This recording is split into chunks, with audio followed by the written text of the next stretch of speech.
Balik sa GMA Regional TV Live mga kapuso, naghisgot ang mga mga pagkaon labi na nagsingabot ang gikahinaman nga Misa de Gallo. Karong butaga mga kapuso atong maila-ila kining Bisaya nga chef sa Amerika mga kapuso. Doon na siya mga social media platforms sad nga pagpaambit sa iyang talento, iyang kahibaw alang sab sa atong mga kaigsuonan labi na nangita sab sa iyang talag sa ungyod nga mga luto. Maila-ila nato ang Bisdak chef nga si Rex Alba. Good morning, Sir Rex. Good morning, Sir Nico. Kumusta tanan mga laminaw sa Visayas o Mindanao? May buntag ka natong tanan. Thank you so much, Sir Rex. Sa pag-uban ka namo, may we know first background lang nimo, sir. Taga-diin man gyud ka kay Bisayang dako man gyud ni si Bisdak Chef. Mao. Kuan, sa Tagbilaran ko nagtaog nagadako, nagapuyo sa ko sa Cebu. Pero karon na nako base sa Columbus, Ohio, diri sa Amerika. Mahilig na jud ka muluto, sir, kani adto pa?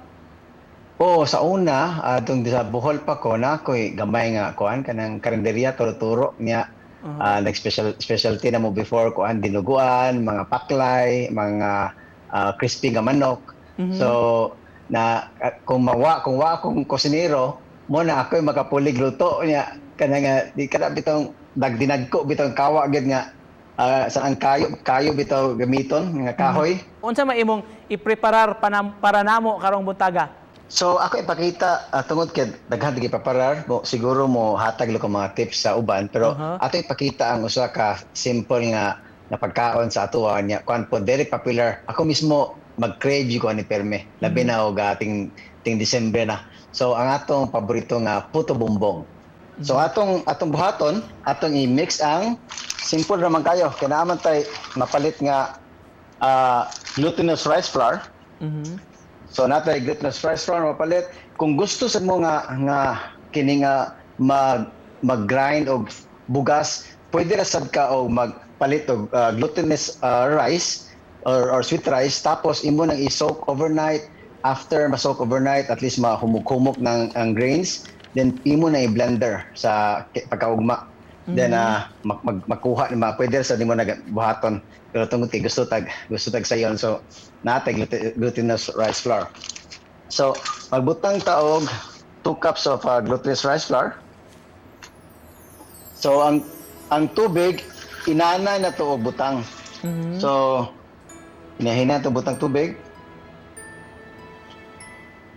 Okay.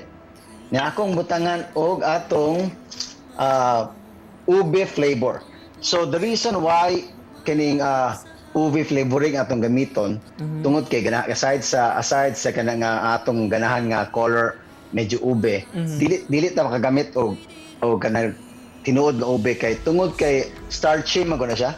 Kung starchy ang ube, maka-affect sa consistency sa imuhang kining puto bumbong. Alright. So karon mag-mix na ta. Ito yung mix.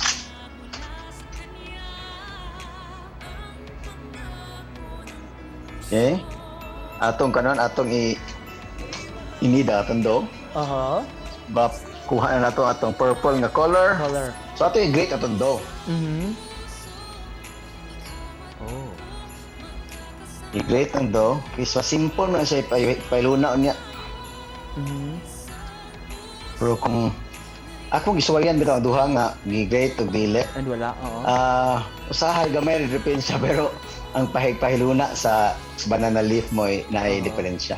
So karon after na to mag-grate ang atong dough, ato na nila yung puston sa ato ang kining either banana leaf or foil. Karon butangan nimo og margarine.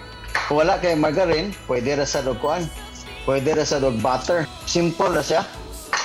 So makuan nimo ang so dili na kihalag ba itong bamboo kay katubag sa unang traditional way nga nasa bamboo.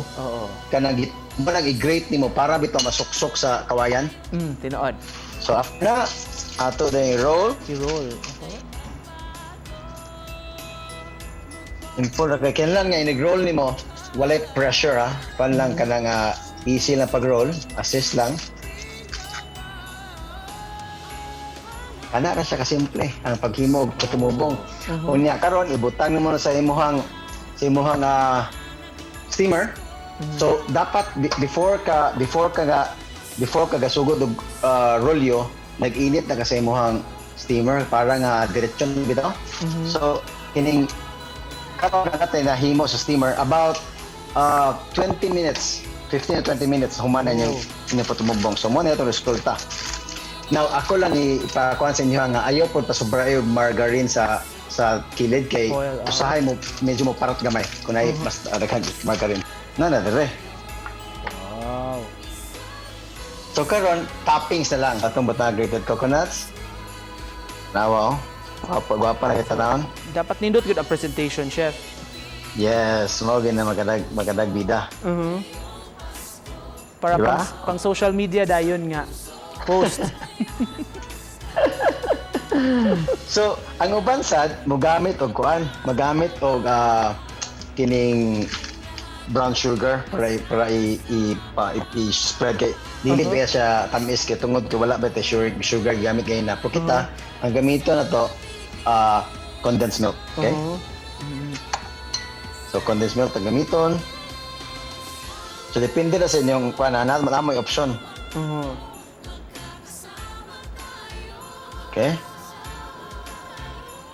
Anya. Actually na ako i-prepare na ubi ice cream pwede sa to. So inana na kasimple nga itong puto bongbong. Serve na nato dayon sa itong mga katawhan.